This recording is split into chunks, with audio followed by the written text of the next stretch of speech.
In a startling release, the U.S. Department of Justice has made public over 3 million pages of documents connected to the Jeffrey Epstein case, shedding new light on political dynamics stretching from Russia to Ukraine. The documents include discussion of Ukrainian President Volodymyr Zelensky. The newly released records include emails and archived materials never before seen by the public. Among the documents is a January 2012 file referencing Ilya Ponomarev, then a deputy in Russia's State Duma. The file describes Ponomarev as a key figure in an uprising against Vladimir Putin, suggesting he might replace Putin and become president himself, if he is not killed before. Ponomarev later moved to Ukraine, gaining residency in 2016 and citizenship in 2019, according to Russian media reports. Another 2019 communication in the files references Ukraine's Volodymyr Zelensky, written after his election but before taking office. The document claims Zelensky looking for help, while Putin is described as dismissive, saying the new president is run by Israelis. These latest disclosures come years after Epstein's death in a New York jail in 2019 while awaiting trial on sex trafficking charges.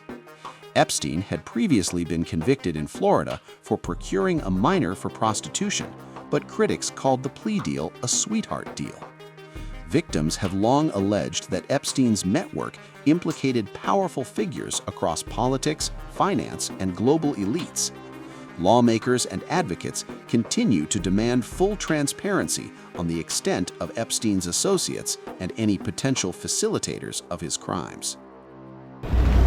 I think if you told him, if I told him the devil, 100%. the devil himself said, "I'm going to exchange some dollars for your child's life." Do you think you're the devil himself? No, but I do have a good mirror. It's a serious question. Do you think you're the devil himself? I don't know. Why would you say that? Santa Fe Institute in the late 80s, early 90s. I was interested, I was on the board of Rockefeller. So that starts, Rockefeller, it's university formed by John D. Rockefeller to sort of give back to the community.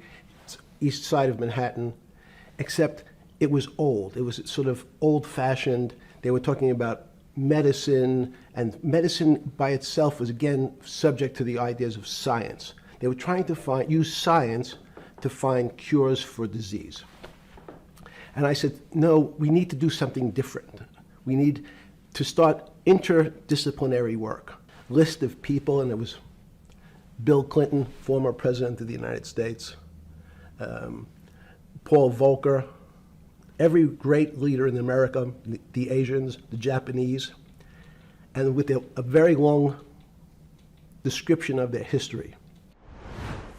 Okay, tier one, you're the lowest, but a criminal. Yes.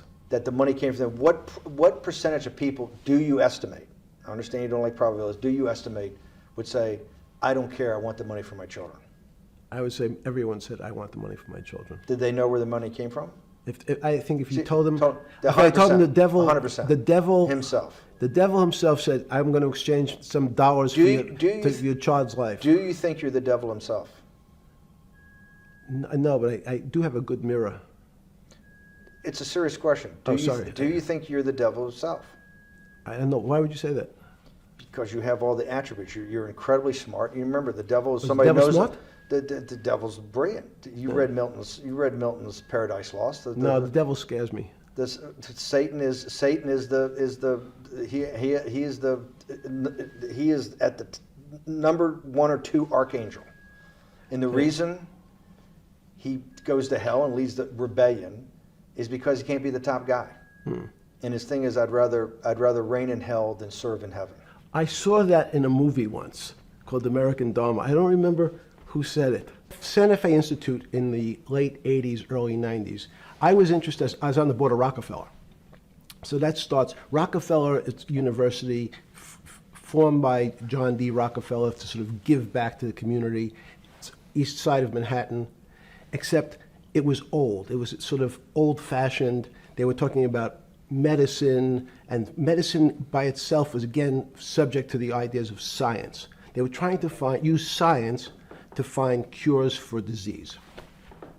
And I said, no, we need to do something different. We need to start interdisciplinary work. In most... How did a schmuck like you get on the board of Rockefeller? What year was that? I don't remember. Late, I think 89 or 91. So that's one of the most prestigious research places in the world, correct? Yes. Okay, how did a guy like you get on the board of a blue blood, internationally known, hard research, Nobel Prize winners all over the place?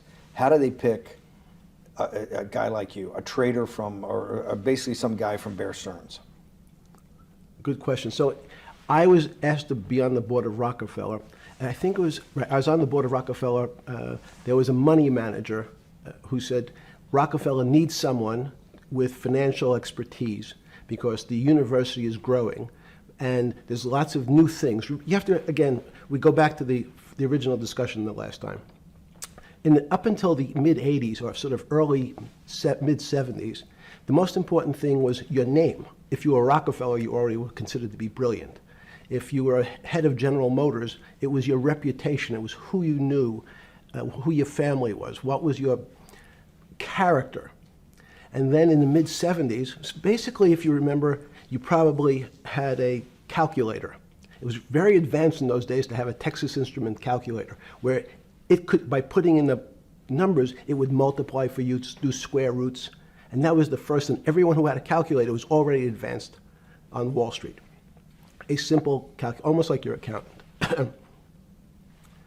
The most important parts of business were really now going to calculations. So it's not only mathematics, but it's things that could be calculated. Reputation couldn't be calculated. I could give you, are you a 10 on a reputation scale, an 8? What does it mean to have a measurement of your reputation? We'll get to that later. But places like Rockefeller needed someone to say, look, we're entering a different world where numbers and the numbers of companies, portfolio management was going to be balanced, it was going to be statistical. Jeffrey, could you come on the board? Potentially sit on the finance committee, Nancy Kissinger and a bunch of other people. And David Rockefeller and I got along very well. He was this unbelievable human being. Respectful to everyone. He introduced his driver as his colleague, not his driver. He would never say, this is my driver. He said, it's my colleague. And David started to explain to me world politics.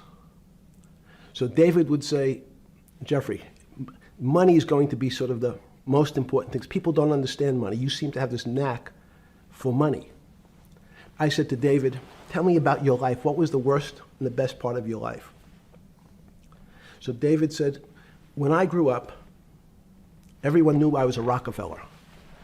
They didn't know that my father told me he would not leave me a dime. No money. But every time we went out to eat, me and my 5 friends in school, they would leave me the bill. They would expect me to pick up the check because I was a Rockefeller. And he said, I was chairman of Chase Bank. And he said, I remember like it was yesterday, one of the headlines in Time magazine said, David, please fire yourself. So he thought that there was a world that existed that would be a combination of both politics and business and leadership. What do I mean? He formed something called the Trilateral Commission. The Trilateral Commission is some spooky stuff. People said it was something, the Illuminati, there's some mystery about it, people that ran the world. It was politicians, but David said most countries, the politicians get elected for 4 years or 8 years, separate from the royal families in England or in the Middle East. Someone's there for 4 years and then they're not there anymore. The most important people to have stability and consistency would be businessmen. So he formed this Trilateral Commission of businessmen and politicians from 3 major continents. So it was the North Americans, the Europeans, and the Asians. So he said to me, would you like to be on the Trilateral Commission? Now, I was 30 years old, 32 years old. I said, great. And he said, well, you have to fill out this application so they have your bio. And I looked at the list of people, and it was Bill Clinton, former president of the United States, Paul Volcker, every great leader in America, the Asians, the Japanese, and with a very long description of their history. And they asked me to fill in what I would like to have written. And I wrote Jeffrey Epstein, comma, just a good kid, which I thought was funny, nobody else did.